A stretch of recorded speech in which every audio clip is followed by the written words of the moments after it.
And good afternoon, everyone, and welcome to the First Look Seminar, Week 2. And great to have Chappie. Great to have you back here, my friend. How was Vegas? Vegas was terrific.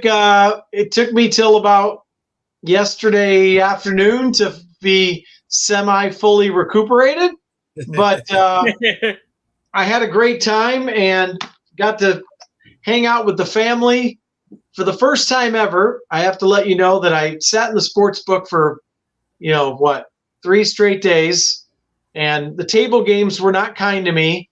But I played Del Mar only. I did not play any other tracks, and I did very well. So everything else kind of took away from that.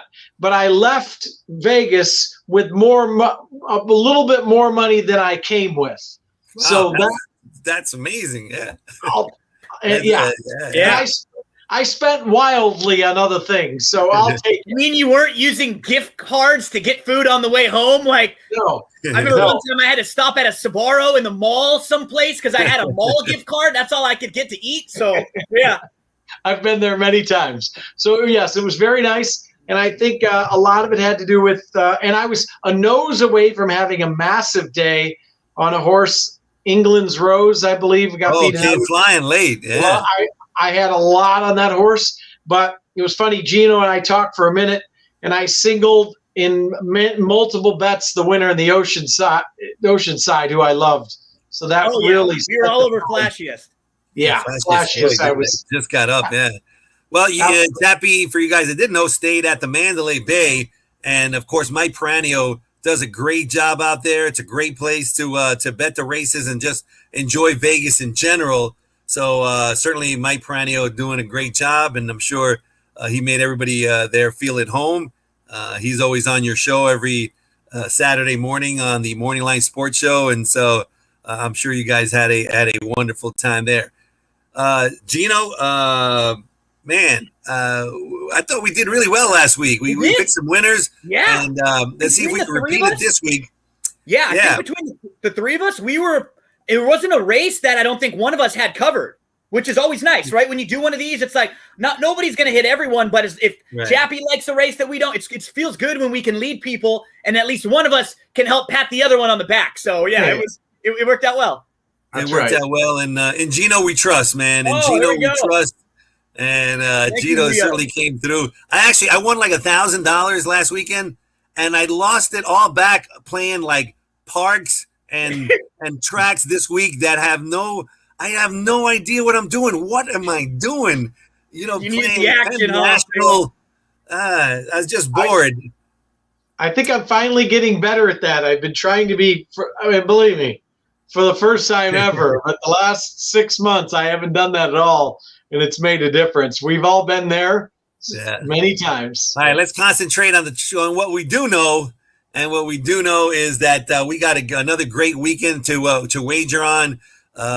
First Bet and Express Bet's got some great promotions. So if you're going to bet the races, I certainly suggest that you sign on there. I think Pimlico's got 4 stakes races tomorrow, Saturday, and we're offering money back specials on First Bet, Express Bet on those races.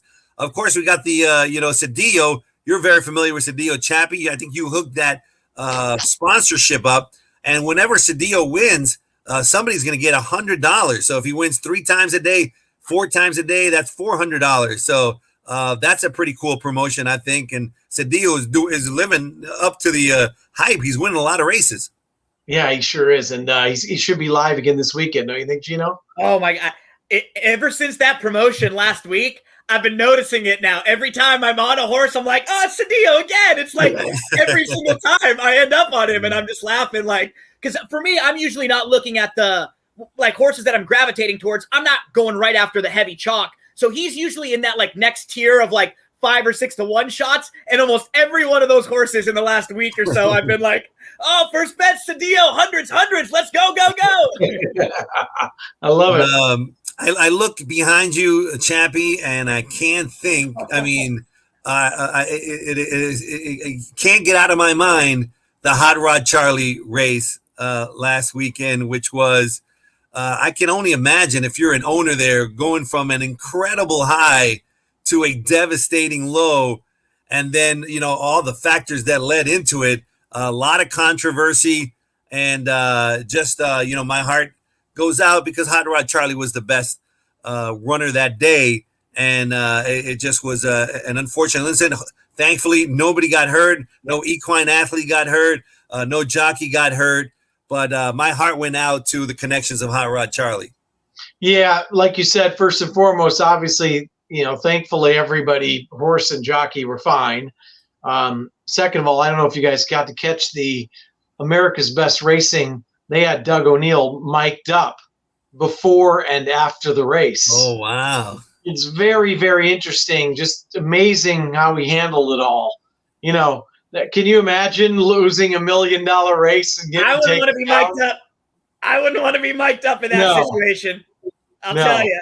Yeah. I go on America's Best Racing and take a look at that and just see, because you see the highs and the lows all in one live sequence, and it's amazing how he handled it. But it was a tough one for sure. Gino, Mandaloon has won more races by disqualification than any horse I could think of. Sometimes it's better to be lucky than good, right? And the thing that's but he didn't get impacted by the DQ either. It wasn't even like he would have won if it was not for that. He was just totally the passenger, just along for the put up. So, hey, yeah, we'll see. It is a bummer for Hot Rod Charlie. Was really good. And like you said, all the factors that come in there with the whips and some of the horses that have been used to being in other tracks and jockeys that may understand what they can get out of horses. And I don't know. I don't ride horses. So that's a tricky topic for me, but I agree.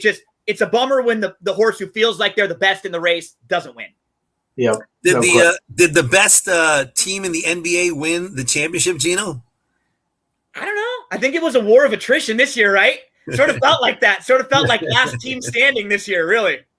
It sure did. I mean, it was very nice to see Antetokounmpo really dominate and make all those free throws in the last game and prove some naysayers wrong. But like you said, there were just so many injuries to every team, everybody. It was who knows? Yeah. But they won, so I guess that's all you can say. He certainly comes across as a genuinely nice person. Easy to root for him. But after the first two games, I thought they were toast. I thought they were done. And he was unstoppable. I think it must have been the Chick-fil-A, those nuggets. He must have gotten, it was 50. That was pretty cool too. A lot of guys are out partying and stuff. He's at Chick-fil-A with his buddies in the drive-thru lane ordering 50 nuggets. And he gave them how much free promotion, right? Oh my goodness. I mean, they better sign him to a deal. That was just like all the free publicity you could possibly get. He's so genuine. It's hard, even if you don't like them or you don't root for them, you're probably not you're not unhappy to see him winning, because he kind of did it the right way too. He stuck with his team, and he wanted to be the guy to lead them there. So I applaud that. And, Gino, he's going to be the guy today. Go ahead. Oh, I was going to say, Gino, one thing right before we get to this, Craig Kimbrell is available to the Dodgers if you guys are looking to make a trade. We'll take some. Like, see, I'm not like as hard to pile on Kenley, because I think people forget all the good he's done. But give me some depth, absolutely. I'll take as many pieces as we can, because then, hey, if he goes on a bad stretch, it's nice to have options. It's nice to have options. Yeah. So give me Kimbrell. Give me one or two more arms to put in that pen. We'll take him, and we'll give you a nice little farm player that'll be a rotation player for you in a year or so. Sounds like a deal to me. Let's go on from there. Chappie and I already made the deal. Dodgers, Cubs, you heard it. It's done. All right, let's give our fans some options on who to bet on today, as we've got racing today that starts at 4 p.m.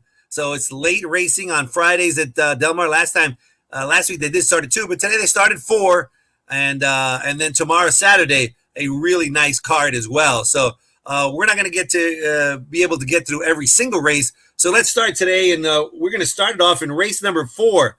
It's a mile. It starts the 50-cent late pick 5. I know it's Chappie's one of his favorite bets, one of mine as well, without question. It seems like that's where you could really get some big payoffs.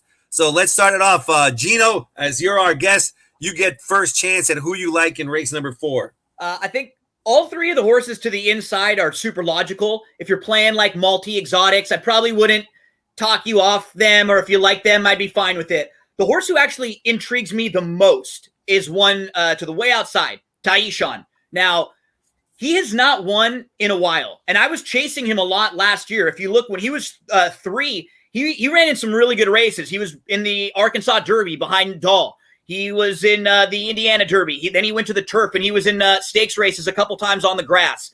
I think probably just in a little bit too tough. He comes back to start his 4-year-old season in February. In that first race, he runs into a horse named Scardo, who's a stakes winner and graded stakes place. The runner-up in that race is award winner. We're going to talk about award winner running in the Whittingham tomorrow. That was a tough race for your first start in a few months. Comes back in April, finishes 4th that day. Well, again, he had a brutal start. Instead, stumbled badly. He was dead last, 8 lengths off inside. He started the move. He angled off the rail 3 deep in between. Lambeau won that race wire to wire. There was no passing going on whatsoever. Bold Endeavor, who was in there, sat 3rd. Haywood's Beach was 4th. Haywood's Beach came out of that race to win next out, then finished 3rd in the grade 3 Cougar. He comes back in the race after that at Churchill. That one's in the slop. He's behind Sprawl. Sprawl is in good form. He goes and runs 3rd in the Stephen Foster, the grade 2. And then it really seemed like he perked up in his last start. And I think because some of those races have some hidden form, his form in the last 3 or 4 has been a little bit better than it looks. That 3rd place effort at Churchill, that would actually stack up pretty well in here. He had some inside traffic. He was 4th, then he was 3rd. He was saving ground. He moved through to within about a half of a length. He was a 2-path. He just couldn't go on with the top couple. If he is 6-1 or over, that's fine because, he hasn't won in a while. Yeah, maybe he's the type of horse who's getting into trouble and we're making excuses for. But if he's a price, that's fine. As long as he's a price that fits his possibility of winning this race. And to me, that's anything over 5-1. I had 7, 1, 2, 3, 7 over them. And 7's the real key horse that I want to make sure I use in any like late pick 5s or rolling exotics. Tappy, again to you. Bold Endeavor has been peppering the green. Second. Does he have second-itis, or is he just, ready to pop through with a victory? Kind of been stuck at this level. A couple things, obviously, to like is that the last time out, obviously ran a big number, ran second to Tripoli, who came back to run big in a stake race, and he was 12 clear of the 3rd-place finisher in there. And also, the one thing about Bold Endeavor is Bold Endeavor has won 2 out of 4 races at Del Mar. We always talk about the horse for course, especially at Del Mar. That seems to be even more profound there. I don't know if it's people talk about the seaside air or what, and I think with the tactical speed, that's kind of the horse to beat, but the horse is going to get bet. I'm kind of with Gino. I think I'm intrigued by several in here. Of the 3 of them, the one Family Biz, you got to look at, of course, Off the Claim, Peter Miller, anything he runs. And this horse had a lot of trouble 2 back. Abel Cedillo jumps aboard as well. So I'm kind of with, well, that's our $100 special there. Yeah. And I'm kind of with Gino on those 3. The only other one I don't know what to make of is Azul Coast because horse hasn't ran since September, but anything Flavian Pratt jumps on, you kind of got to take a second look at for Bob Baffert at 6-1. So I'm kind of spreading here. I think it's the 2 or a spread race here. I do want to give some love out to our friends at tripnopros.com. And, of course, just a monumental task to go over all these. And it's really a great tool to have because I certainly don't have time to go back and look at every single replay. But just to give you an idea, I love the Thorograph numbers, and Family Biz number 3 on occasion runs Thorograph numbers that, he runs 1s.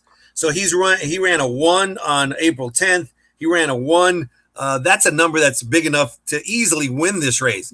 Now you add the trip notes if you guys will bear with me a moment, but the trip note on this one, it says, if I'd have owned this horse, I'd have sprinted down to the rider and had a few words with the jockey. I love that line. Good. That's good. He was 7 lengths in the rear in the first quarter mile. The rider made a huge tactical error. He moved up. but clearly misjudged the partner's acceleration. Okay. And definitely ran into the heels of a horse, and then made another terrible decision as he did it again, blasted off and slammed on the brakes. Anyone who watches this race will identify that this was an awful trip. So even though he came in third and it seemed like a wonderful trip, you go back and that's where things like Trip No Pros comes in handy. And you realize that that was a horrendous trip. Now you add to that fact, Peter Miller claims him, brings him over here. The Cedillo $100 win machine is on, and I think Family Biz is a super live horse in race number 4. All right, Gino, there's somebody at my door. I gotta go get it. He's not, no autographs right now. No autographs for George. Everyone's banging down the door, pictures and autographs, and I'll be right back. So go to race number 6, and you guys go for it. I'll be right back. Let's do it. So Gino, we're going to the 6th race, 5 furlongs on the turf. I'm going to let you talk about this race for a second, and then I'll throw in some of my opinions. What are you thinking here, pace-wise, and who do you like? This is an awesome race for a pick 4 or pick 5 sequence because nobody's going to be an overwhelming favorite. There are 9 horses in this field that could all be under 12-1 and all have legitimate chances to win. You can make cases for and against every one of them. This is one of my favorite kind of races because you could just be dead wrong, but if you're right, you're going to get some separation here. So there are 2 horses. I guess my 3 that I will use in all exotics. I've got 4, 7, and 6. I think there are versions of this race where Love My Jimmy is just gone. There are other horses in here that have kind of positional pressing speed, and I wouldn't be shocked if a couple of them break alertly and they're right there with them. Tilted Towers is not slow. Down on the inside, you've got Rager, who could go. Lieutenant Dan is fresh. Who knows what they're going to do with him? But when you really start to dig in, Love My Jimmy is really the only one who is, I'm going to get straight there to the front end. Because of that, I think you have to use him, especially on the slight cutback here. He just ran in a stakes race in the Desert Code behind a couple horses who went on and tried better. I mean, what makes Sammy run was one of the favorites in the Oceanside. So nice spot here for Love My Jimmy. And then on the opposite end of the spectrum is the 7 Citrus Burst, who I just think is going to fit really well in here. 2 starts back, you can put a line through that race. Just never really got involved and then was off for a few months. Came back in $100,000 stakes at Gulfstream and showed some nice late energy. Started to get into it. The race that jumps out to me is 3 back behind a horse named Karatori. That's a nice animal. That horse would be a heavy favorite in a spot like this. I think Citrus Burst is very intriguing with that good turf sprint form. Overall, this is probably one of the more consistent turf sprinters. So 4, 7 everywhere for me. Those are like the not quite as obvious horses. And then Commander, I sort of feel like he's the one to beat. He's kind of the measuring stick for this field. I'll have 4, 7, 6 in all my like late exotics. So I'm so with you here, and I love to. If you could come up with a single or a couple deep in a race like this, to me, I couldn't. I've been watching these replays. At first, here's what scares me. At first, I thought maybe Love My Jimmy is gone, and maybe Love My Jimmy is gone. The only thing that I wonder about is because D'Amato trains the 8 and the 9, the 8 is the one that can show that speed. Does he set just to at least make sure it sets up for the other one? Absolutely. Right. And that's why I can't single Jimmy.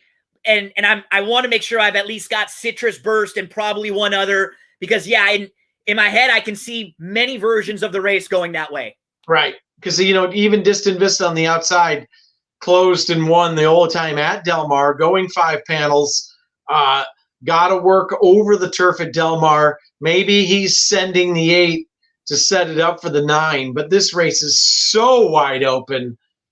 I'm using the all ball in this race, I think, because I just couldn't get around it. Georgie, you're muted, Georgie. You got to I said, I hate to leave. Look, I got like one of these edible arrangements, huh? Wow. Yeah, edible arrangement. Wow, pretty cool. Nice. You guys, for you guys that may not know, I had a heart attack last month, and I gotta say, I've tried the keto diet and I've tried some other diets, but the heart attack diet is great. I've lost 26 pounds in a month. Have you really? Yes, I'm in shock how much weight I've lost. So I'm really scared. I don't even think I could eat these edibles, but the heart attack diet, if you could survive it, is a wonderful diet. Eat healthy and walk a lot, right, Georgie? That's right. a big difference. Let me tell you, the sixth race, I guess you guys both went over it. I'm not sure, what you came up with, but there's two runners that I'm concentrating on that I really like a lot. One of them is Jeff Engler's horse, Citrus Burst. I think Citrus Burst is the one to beat. I mean, to me, he's my top pick, and he's 10-1. He comes here from Gulfstream Park, where he's faced some really, really strong competition. I mean, that is strong competition. His thoroughgraph numbers, except for a couple that Lieutenant Dan threw in a year and a half ago or whatever. And so I don't think Lieutenant Dan's going to be you ready for those kind of performances. His thoroughgraph numbers are the best in the race. A great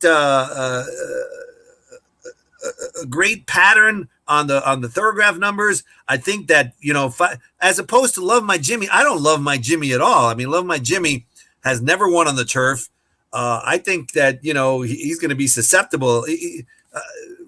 Front runners don't always win. People think he just got tired at 6 furlongs, so he's going to love 5 furlongs. That doesn't happen. A lot of times those horses that run and just misses 6 furlongs, the pace becomes incredibly faster at 5 furlongs, and they weaken even more. So, I mean, I'm not a big Love My Jimmy fan. I think he's going to set it up for two runners like Citrus Burst, who's going to sit a perfect trip. And the other one I like a lot is Distant Vista. Distant Vista, ran great to win that last race at 5 furlongs. He beat Ginobili, who I still love the way that that Trevor Denman butchers that name. Ginobili. He'll say like 3 different ways. He says Ginobili, doesn't he, or something like that? He'll say it different. It's different every time. You think somebody would have told him by now? It's Ginobili, bro. Yeah, he might be trolling us. He might be having fun with us. Maybe he's trolling us, man. He has a clue. By the way, Gino, off subject, but a bunch of the basketball teams are at the Mandalay Bay. I saw Pau Gasol there. Nice.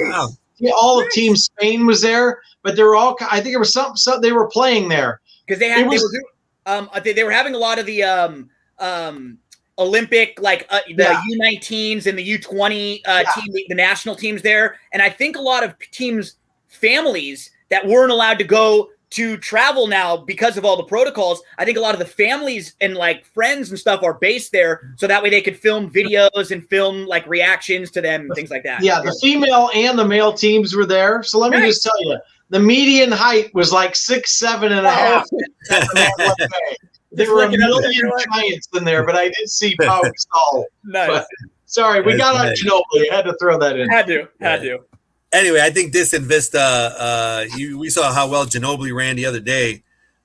Certainly, Distant Vista, I think, is one to come from off the pace.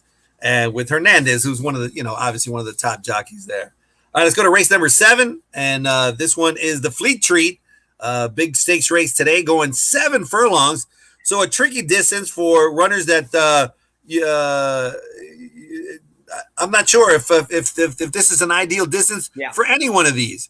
So go ahead. I have a question here. And by the way, first of all, I have a lot stronger opinions on tomorrow's races, but I do have a question. Is Closing Remarks running in this race or tomorrow?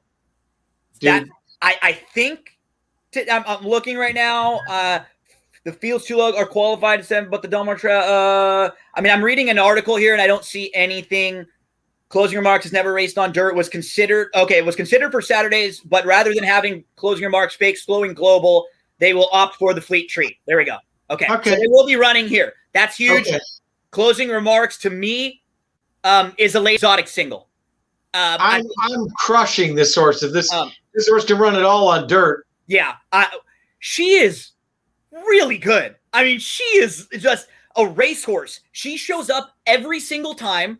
The only races that she's run poor is when she's gotten into trouble. She has faced legitimate open company, graded stakes horses. Madone going global. They're going to be in graded stakes company on Saturday. That Closing Remarks is scratching out of the San Clemente for this one. The only 2 times she's raced against Calbreds, she won both of them. Last time out, she had a brutal beginning. She had to take up right at the start. She was last, which was a little different. 25 wide into the stretch. That's probably generous. I think it was more like 7 wide when she had to come all the way out. It was just not a great trip at all. And two back, she almost beat. She gave Glowing Global everything she needed. Absolutely. Glowing Global 4-5 in the San Clemente tomorrow, and I thought she actually had an upset chance if anybody was going to beat Glowing Global in that race. So against State Breds, I'm taking my chances in singling right there. Yeah. I wanted to get to, I was looking at Respectfully, who I thought might be able to get loose, but the 7 furlongs concerns me a little bit with Respectfully, because a horse like Eddie's New Dream might be able to kind of sit just off, put a little pressure on her, excuse me. But yeah, Closing Remarks just really stood out. I had kind of her, and then after her, no knocks on B5 Pharaoh or Respectfully or Eddie's New Dream. I just kind of think that if Closing Remarks takes to the dirt at all, that she might just be a better animal than those other ones. And so I'm going to make sure I'm using her on top. I'll probably have those other ones in a tier below and underneath spots, but I couldn't really get too cute as far as finding like a big price in here. To me, this race kind of seemed like the logicals all made a lot of sense. I'm with you, buddy. Georgie? I mean, I absolutely love Closing Remarks in this race, so I'm with you guys. I think some of the other ones are really a little suspicious, but if Closing Remarks can handle the dirt and the workout on July 15th, right, certainly indicates that, man, not only can she handle the dirt, I think she's going to love the dirt. And over that track too. It wasn't even like that was Santa Anita and she's going to go run at Del Mar. That's over the track she's going to run on. Right. Correct. Yep. Yeah. So many factors are pointing to her. 3-1. She's not even the favorite on the morning line because Fifi Pharaoh has won 2 in a row, including the Mel Air. But I wasn't that impressed with Fifi Pharaoh in the Mel Air. I don't think she beat much, and this is going back to 7 furlongs. The rail kind of worries me too with her, with like her running stuff. For sure. She might be in between. She might have to take all the way back and then try to come all the way around. And I would prefer if she was drawn towards the outside, she'd be able to kind of just let run a little bit and settle. I'm a little worried. Yeah. For a short price, things were going to have to go really right for her. I agree. Do you think we'll get 3-1 on this run? No. There's no way, right? No. But that's okay. Yeah. Maybe that hinders some people from singling that horse. Exactly. In late exotics, if she were 6-5 on the morning line, more people would single. But this will be a race people won't. A lot of the more public players that will look and say, "Oh yeah, I'll spread around a little." So I don't think in the rolling exotics she'll get crushed that much. Speaking of spreading around, I think the 8th race is a massive spread around race. I could narrow it down to 3 or 4 runners. Gino, how'd you see the 8th? I don't think there's a whole lot of speed in here on paper. And to me, I gravitated immediately towards the 5, Wilder Than Most.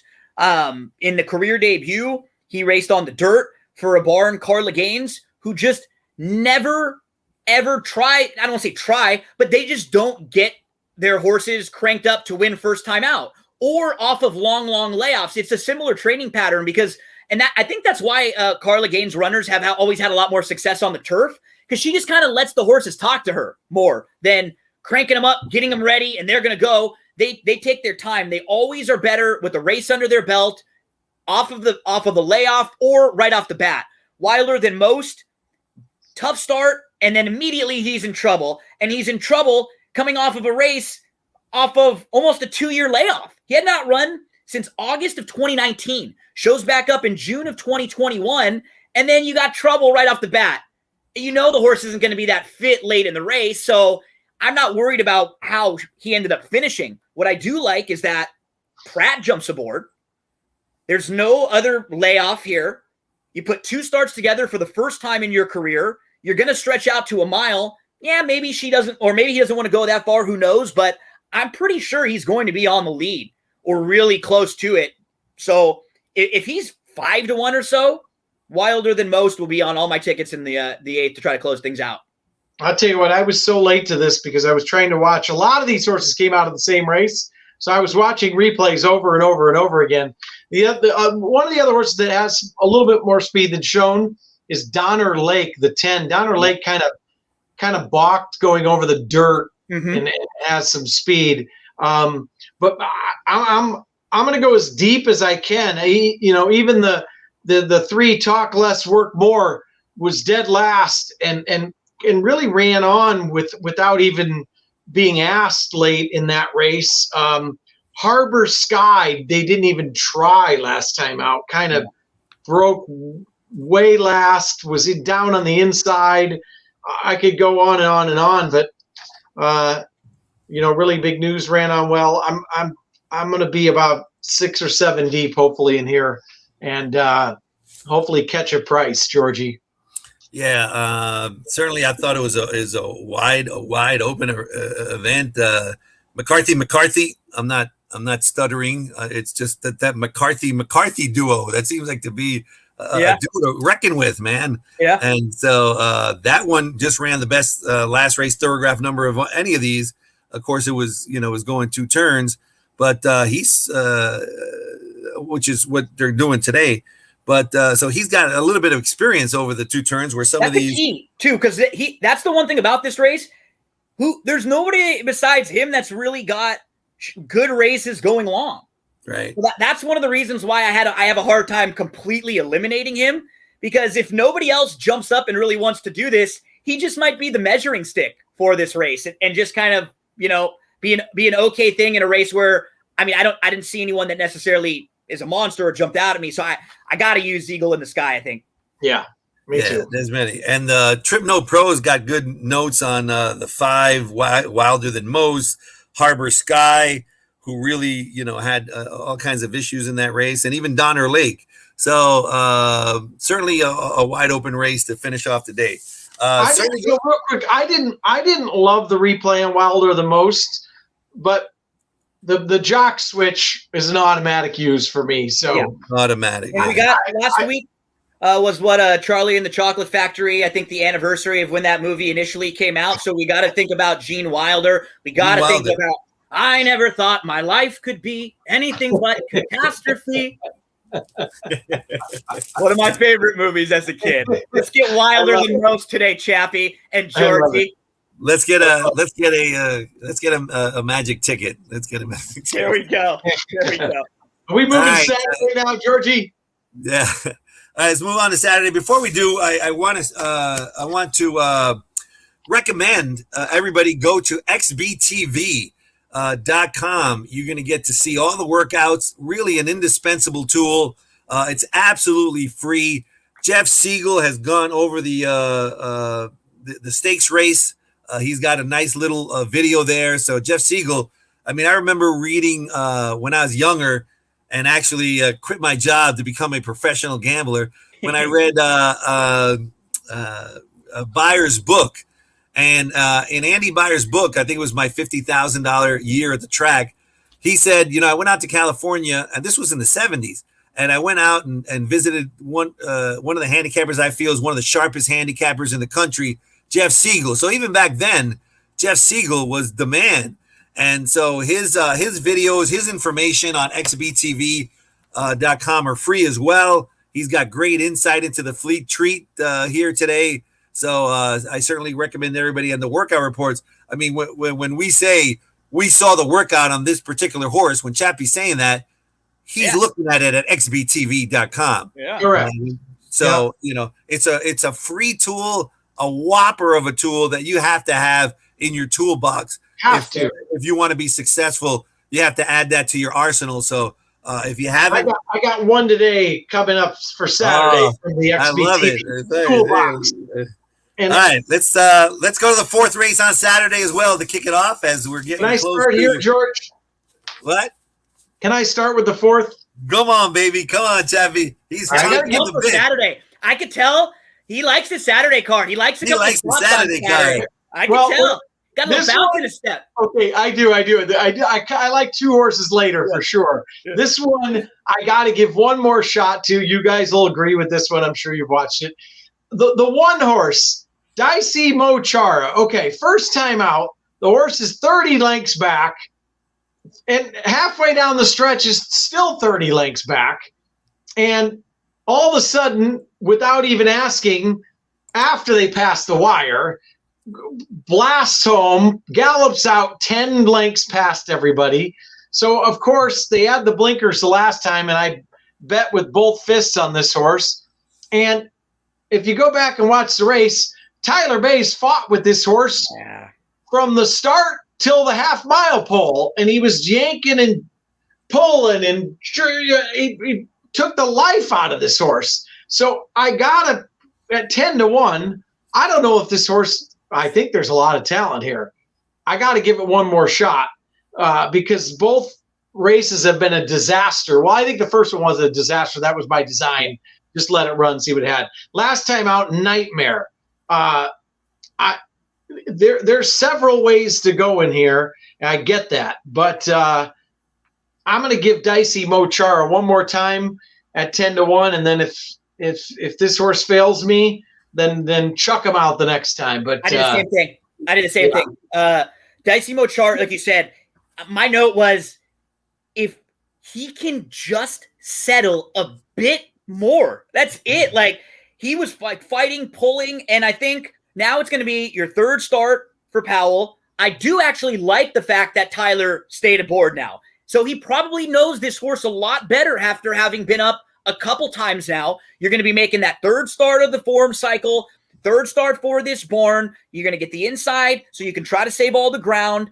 I actually like the fact that he was still trying late. I think the mile in the eighth did him in a little bit too, because you're pulling the whole race and then you got nothing left when you're really asked. Now you get an eighth of a mile to shorten up. You save all the ground from the inside. On every ticket I'm playing, the one Dicey Mochara will be on, and I'll probably have the 9 and the 10 on most of them. Awfully Naughty and McCarthy, who Georgie was just mentioning before, Michael McCarthy, he is so good with horses second time out, just so much better than with horses first time out. Very similar to what I was saying with Carla Gaines. And I don't really worry that much about the outside draw with this horse, because if they want to take the same tactics they chose last time and just drop him back, settle, and try to make one late run, I don't think he ends up getting parked all that wide. So he's in the mix to me. Oncoming, Lasix for the first time. Pretty logical as a horse who ran well in the debut. Those will be the three I build all of my stuff around, 1, 9, 10. I think, if you're playing the Big Five, in race number 3, we're going to have a 1-5 shot. So it's almost a pick 4 with Sea Dreamer in the third. So you got to find value, and I think this is the race to find value. There's so many runners. I mean, I wouldn't want to go down with the 3 or even the 7 just because of the price. No. I mean, they certainly can win, but I like betting pick 5. So what am I going to win if Sea Dreamer wins the third at 1-5, and then I use Hollywood Hellraiser? The pick 5 is going to pay $20. So there's certainly options in this race. Dicey Mochara, Lone Scout has got big upside. First time gelding. Ultimate equipment change there. The ultimate equipment change. Lost a ton of ground last time out. Even though it was beaten by Hollywood Hellraiser, I mean, the trips are, a tale of two cities. It was totally different. Joe Bravo is aboard. This one, to me, has got nothing but upside, and he's 10-1 in the program. Just about enough, for a first-time start. Mark Glatt, boy, I know that me and Chappie have hit a lot of second-time out Mark Glatts. Absolutely. He excels with his second-time runners, especially on the turf. That was a tremendous learning experience for just about enough, and he's 15-1. He kind of closed a little bit, had all kinds of problems with traffic, and now, he gets second time Glatt, who wins at over 20% with his second-time starters on the turf. So he's one to look at. Awfully Naughty. That's certainly, against Lincoln Hawk was a really good race.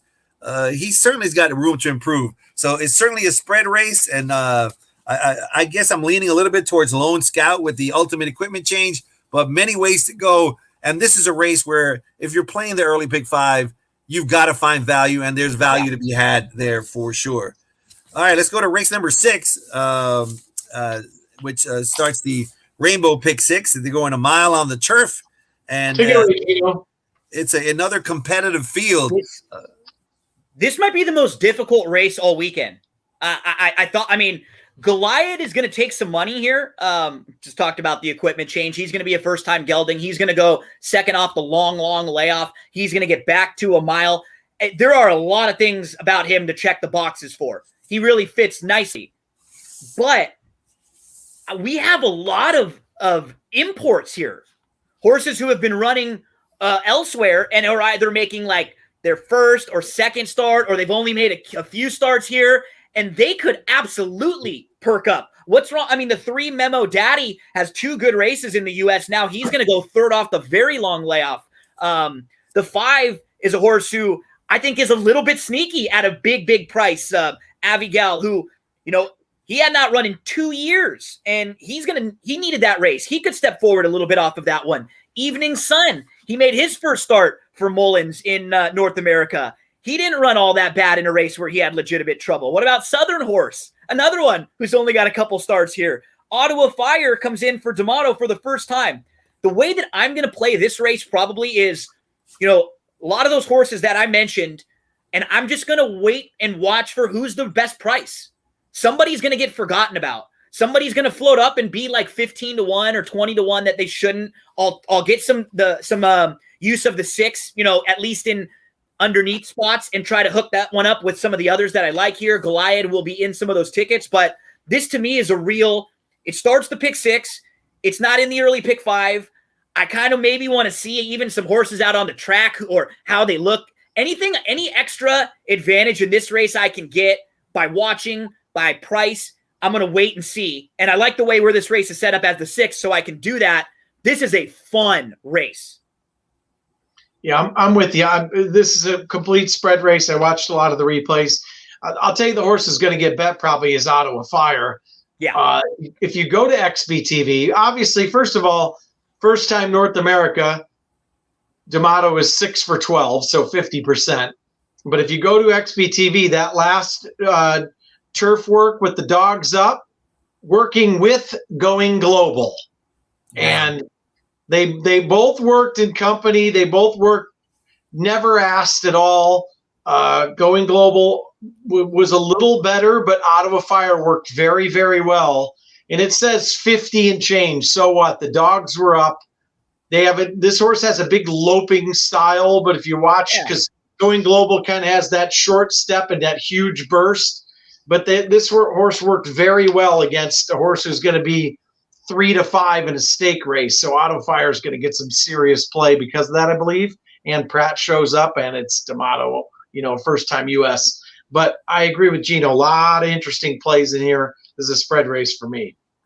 I like Evening Sun. I think Evening Sun ran some good Thorograph numbers in Great Britain. And usually when they get here, they get Lasix and they run better. I think he had all kinds of issues and problems in that race. And I think that if he could overcome that and run well, I think he's certainly got a chance at 10-1. Now, I was a jockey agent for like 7 years. So a lot of times I view handicapping from a jockey point of view. And I look at this race, and Goliad just missed by a neck. Pratt was aboard. It was a wonderful effort off the bench. Richard Mandela is one of the trainers that made Pratt. That's the key, right? It's not like he's just leaving a horse to go ride for D'Amato. He's leaving the Mandela horse. So that's where it really takes. Yep. Yeah. It also seems like a prep. I mean, this horse has been going a mile off a long layoff. It seems like the 6 furlong race was to set up for going a mile, and yet the horse almost won. But Pratt still takes off, right? Yeah. So it was a prep to win this race. Yeah. Right. They galled him to boot. Another positive factor. all these positive factors. You know what going else is to a positive Goliath. factor? $100 more because it's Cedillo again. You know, it's a deal. But what I'm trying to say is I'm not betting Goliath because let me tell you, Pratt or any leading rider in the country does not get to be leading rider in a meet by leaving winners. That's not how they it's just not how it's done. Brad Pegram is his agent.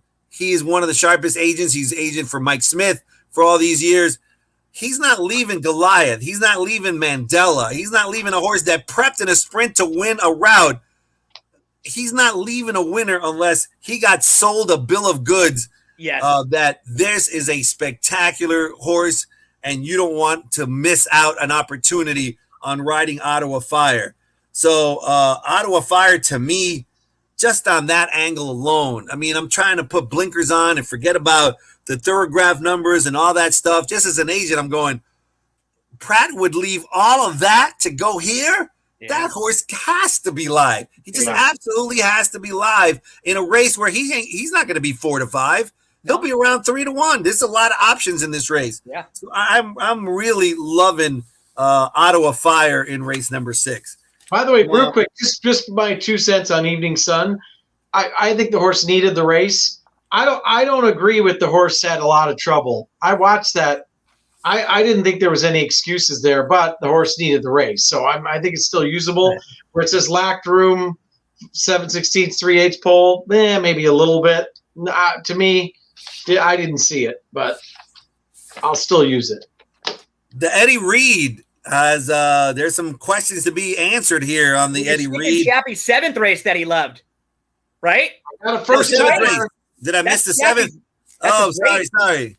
7th race. Let's go to the 7th race. Chappie's. This is Chappie's race. Come on, baby. Well, the Eddie Reed is even more of my race, but I'm gonna. This race, okay. I watched the replays. First of all, there's been some hype on Mirasol, the rail horse, Baffert, Arrogate. One thing, the horse broke lousy the last time out and draws the rail. Did not break well. I know. It bothered me too. Has some talent, I'm sure. Before you go on, there's a horse that I love in this race, and I'm praying that you like the same horse. Go ahead, keep going. Now, Dance to the Music is very fast. Glatt's not known first time out. Honor It is a running mother, let me tell you. Wow. I know Mandela does not, well, now it says 20%. He's not known for winning first time out or getting cranked up. This horse, last 2 works, absolute hammerlock, and I think this horse is fast and can run, and I'm going to bet it and single it in one of my pick 5s, and I don't care what the workout reports say, they'll probably be B pluses, and then everybody and their brother's going to, but off the XBTV works, I love Honor It. There you go. I don't, from what I saw from the other horses that have worked, I didn't love them. And Dance to the Music was fine. And they paid $575,000 for that one without a real monster pedigree.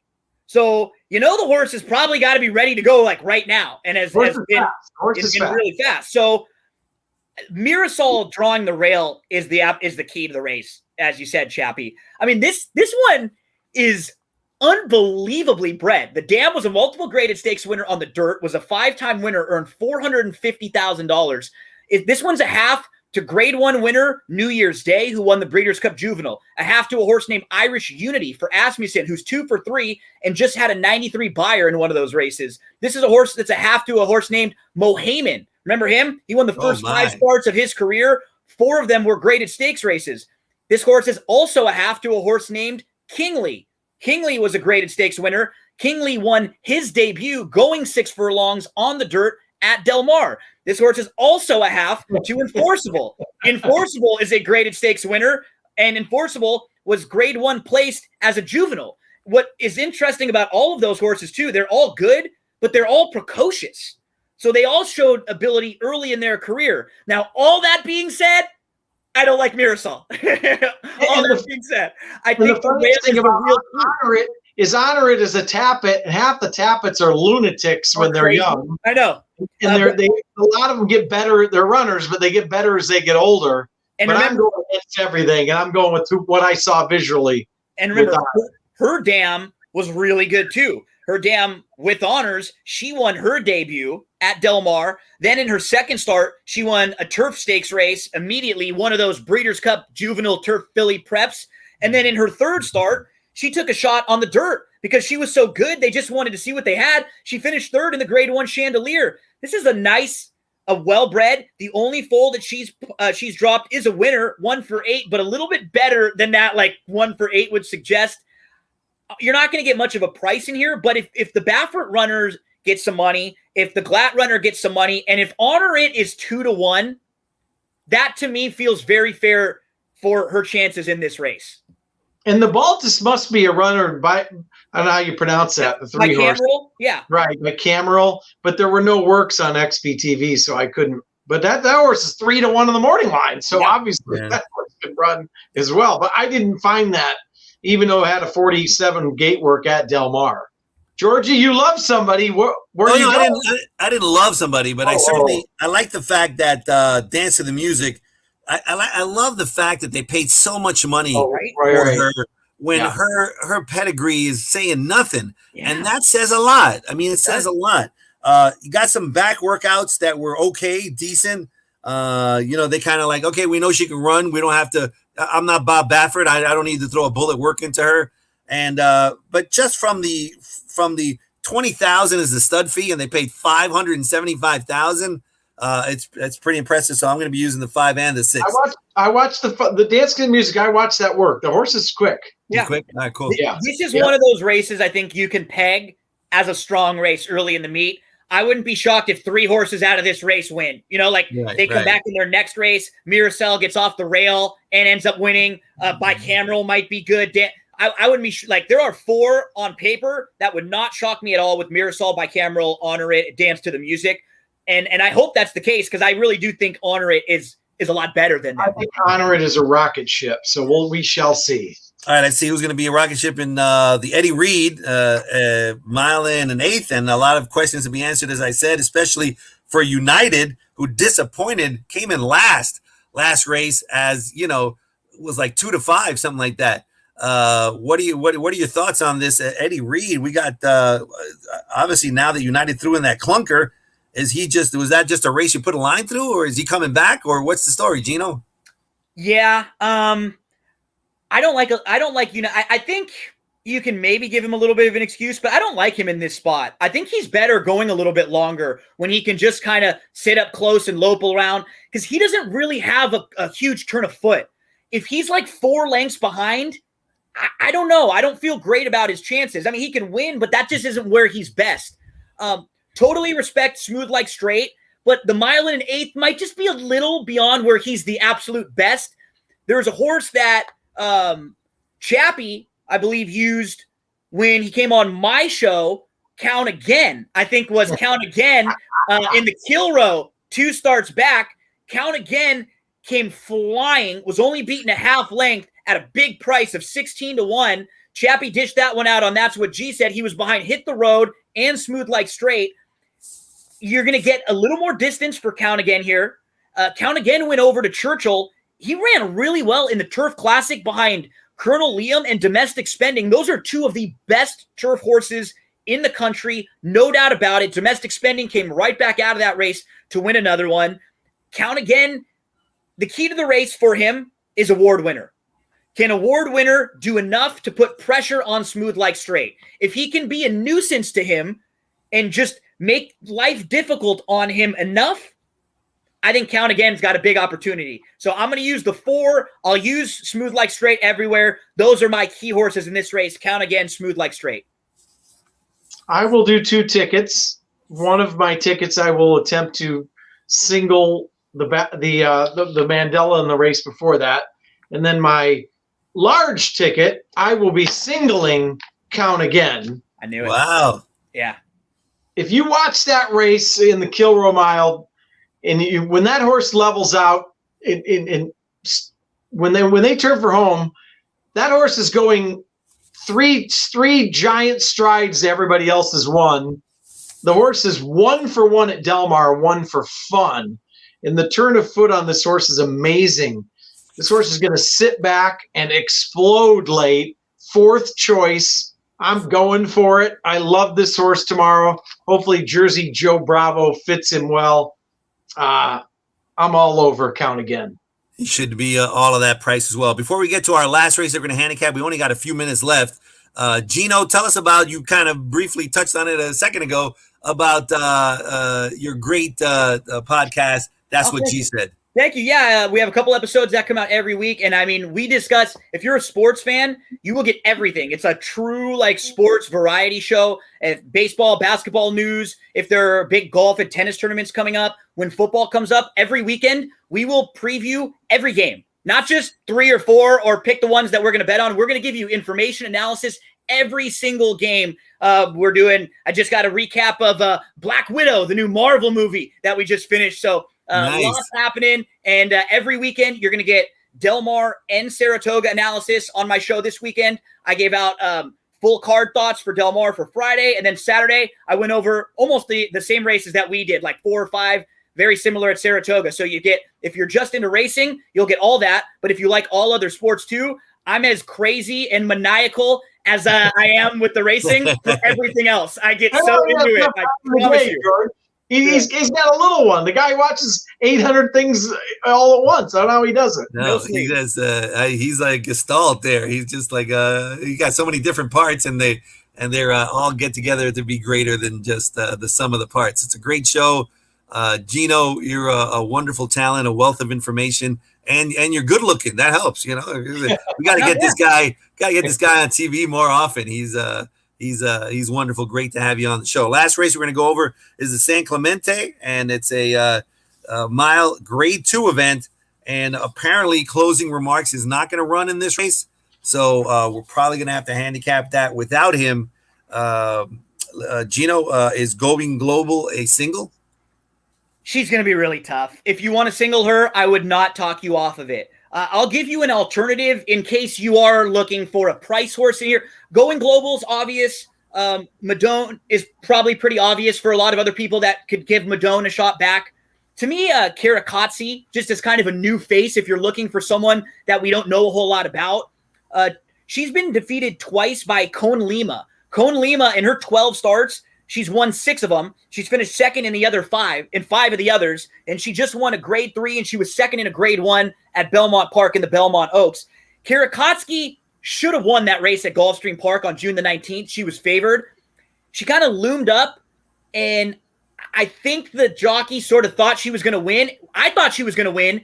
And what happened is a horse got some room really late, got an opening, and then she was sort of already geared down, and this horse split horses real quick, got right in front of her, and the jockey kind of looked over, was like, uh-oh, what happened? It was real quick. And so I do think she was the best horse in that race, and I do think I like her more as a new face than I do of some of these other horses that have been defeated by Going Global or that were behind Closing Remarks, and that I think Going Global might just be better than. So I had Going Global with Karakatsi as 2 that I'm using in all my exotics, and maybe the 9 underneath.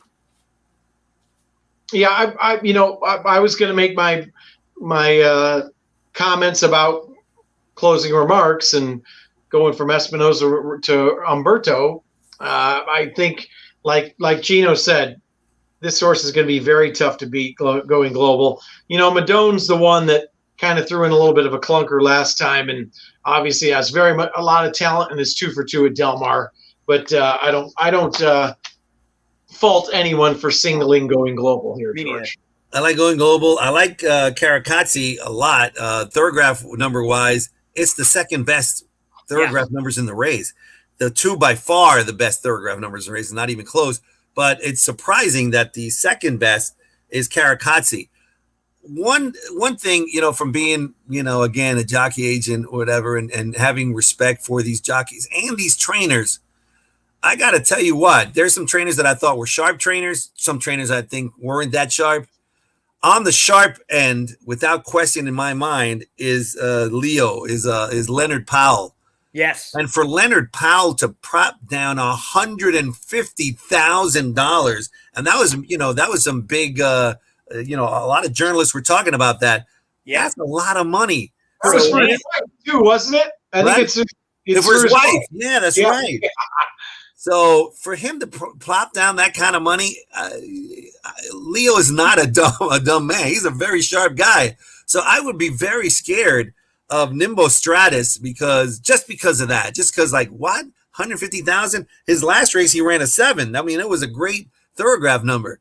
So at 12-1, at least one to consider in the exotics, because people don't throw away $150,000 and hopefully he'll win an allowance race next month. You know what I'm saying? So And Abel Cedillo is aboard. Abel Cedillo, holy cow! Every time. All right, Well, it's been wonderful. You guys were fantastic. Hopefully, you guys watching got some great information. I'm sure I did from both Chappie and Gino. So hopefully you'll have a successful weekend, and we'll be back next week at the same time, same channel. I'm not sure if Gino will be with us, but if you are, absolutely, I'll be happy to. It's a pleasure to have you, Chappie. Last words before we say goodbye. That was great, man. I always have fun with you guys. And like you said, it's great to hear, we all look at different things in a different way. And there's some horses I didn't pay any attention to or you don't get around to, including the one in the last from Gulfstream that I have not looked at replays. I'm going to go back and look at. So I always love to hear others' opinions. And you always learn something new every time you're on any show, but with you guys especially. And if you following me on Twitter, head right over. I'm going to do a Stable Duel live stream right now. We're going to go through the whole Friday. All right. So roll right on over. I love it. All right. Thank you, Have a guys. good one, Have a guys. great day. Thanks, guys.